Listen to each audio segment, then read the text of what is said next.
What's going on, YouTube? JT is Reborn here, and welcome back to another edition of After the Movie. I'm currently in my theater parking lot right now. I just got done watching Mission Impossible: Dead Reckoning Part 1, and I'm here to give my thoughts on this movie. So, yes, I have seen all the Mission Impossible movies. I do have After the Movies on all of them, so you can check them out on my channel, but this is the second Mission Impossible movie I've seen in theaters after Fallout came out a few years ago. I went ahead and, finally sat down and watched that whole series. And then I started to get really into it, and I rewatched the whole series leading up to the release of Dead Reckoning Part 1, because obviously this is a Part 1, so it's not a full, complete story entirely. I mean, it's a satisfying movie from start to finish. I think this movie was fantastic.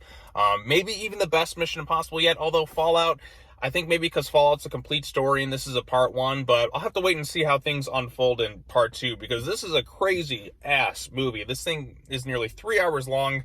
I saw it in IMAX, so all the spectacular action sequences, all the stunts, all the humor is on point. This is actually the funniest Mission Impossible movie in the entire franchise. There's a lot of different characters, new characters, old characters coming back, and we even have Kittredge from the first movie in here, and he's still a D-bag.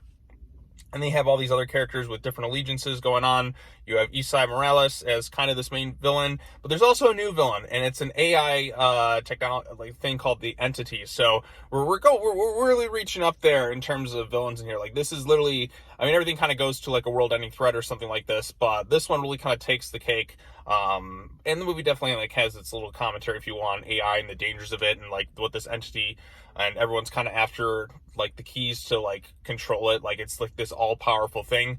And even the way the kind of movie ends, it reminds me a bit of Dead Man's Chest going into At World's End, even going down to if you've seen Dead Man's Chest, remember at the end, Davy Jones I need where's the chest? Open the chest. And then all of a sudden, it's kind of empty, and he's like, damn you, Jack Sparrow! We get something kind of like that in this one without getting, in terms of the context. I'm not going to give full spoilers necessarily. Jesus, that guy needs an oil change, apparently. But it's kind of something like that in terms of where this movie cuts off. Because again, this is a Part 1, so going into it there is a Part 2, and not everybody's going to make it through Part 1 in terms of characters, but I won't give away who. But yeah, like I said, from an action perspective, I think this movie is incredible. There's some great stuff at an airport. There's a scene where Tom Cruise is handcuffed to Haley Atwell, who is really good in the movie, by the way. I liked her as her role as Agent Carter, but she kind of plays something like this, but she's a bit of a thief who's kind of caught up in this crazy situation. And you have some returning characters from the other films that tie into this thing. Not really the Syndicate this time around like they were in the previous two films. But like I said, other characters do show up in this thing. I wonder if they're going to show up in the next movie and kind of carry that theme over a little bit. But yeah, so like I said, Ethan Hunt's there. They're trying to stop this thing known as the Entity, which is this all-powerful AI.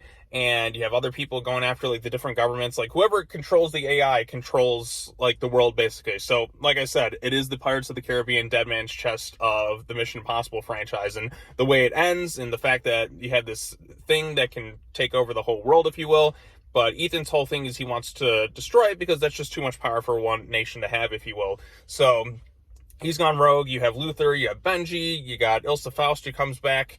And like I said, a lot of great action sequences, a lot of really funny stuff too. The humor is a lot of visual gags too.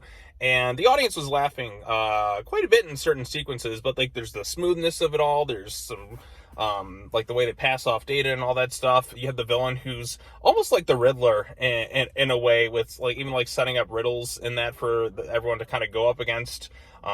This threat is pretty unstoppable, and the dangers that they possess. But like I said, you come here for the action, you come here for the stunts, you come for the humor, and because you like the characters involved.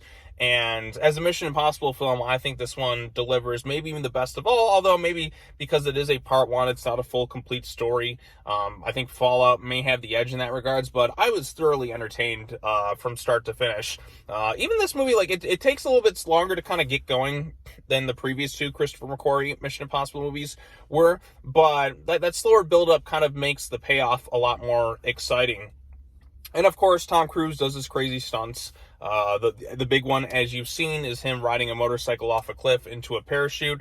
And that looks great on the big screen. Like I said, it kind of comes towards the end when he has to kind of board a speeding train, if you will, with an action sequence that reminds me of Uncharted 2, with the whole train sequence going off over a cliff and all that. That is straight out of Uncharted 2, Among Thieves, which is one of my favorite video games of all time. So I was definitely thinking about that, where they're trying to climb up the train. I'm like, this is clearly like Tom Cruise is basically Nathan Drake in that situation. And I mean, if you're going to borrow from video games, Uncharted is a good one to draw influence from. And again, they had a lot of these great practical effects, some CGI enhancements in a lot of ways, of course, but it looks great on screen. I appreciate the effort.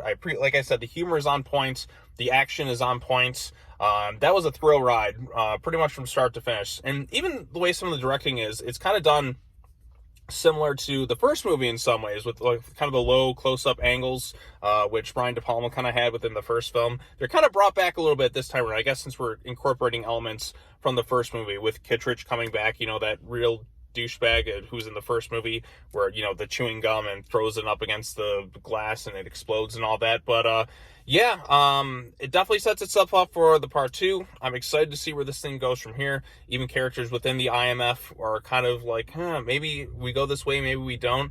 But once again, Mission Impossible delivers another exciting entry. Like, this is the funniest of them all.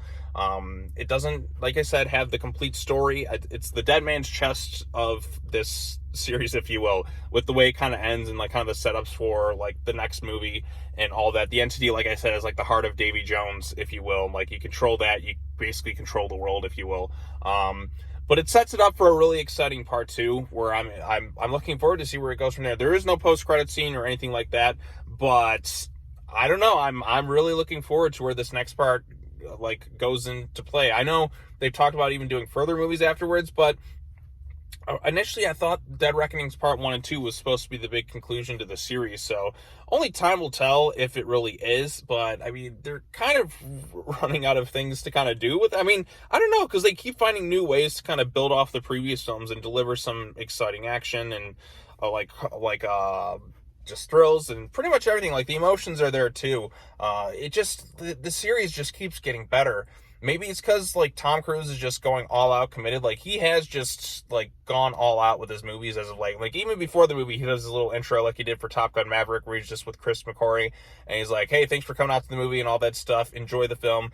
Entertain. Like as of late, I feel like he really is on a mission to save cinema, if you will. Like, just like, we gotta get going, we gotta keep pushing it for the audience and all that. I know he keeps talking about all that stuff, but I really do believe it. And plus, he is an adrenaline junkie. I mean, look at all the crazy stuff he does in these movies, the motorcycles, the chase scenes and all that. Like, he loves this shit. Like, he's just having a ball whenever he gets to do all this stuff. And like I said, he's great in the movie. The other cast members are good. Benji and all that's back. Luther still has his moments too, but the threat is really good, and there's some creative things that it does. And like, there's some moments that are a little bit slow, but they're meant for like building tension, and it helps like add to the stakes of the films. That, so I'm excited for what they do with Dead Reckoning Part 2. I really enjoyed Part 1. Mission's been on a roll. So if you've seen the film, or if you have any thoughts on the Mission Impossible series in general, let me know what you think about it in the comment section down below. Be sure to like this video, share it with friends, subscribe to the YouTube channel for more content, the bell for notifications, all that other fun stuff.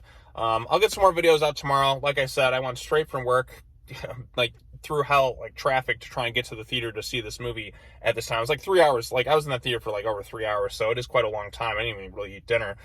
So I went from there right to here, and I'm doing this after the movie, so I am like tired at this point. So more videos will come up tomorrow. There's just too many things to kind of get to in one day. I got some comic book stuff. I still got to talk about Godzilla Minus Zero, which is the new film. Like, that trailer dropped today. Like, everything's just dropping today, but I had to get out to seeing Mission Impossible today. So fantastic once again. So, all right, well, that's all I have to say. As always, take care now. Bye-bye then, and I will see you all in the next video. Peace.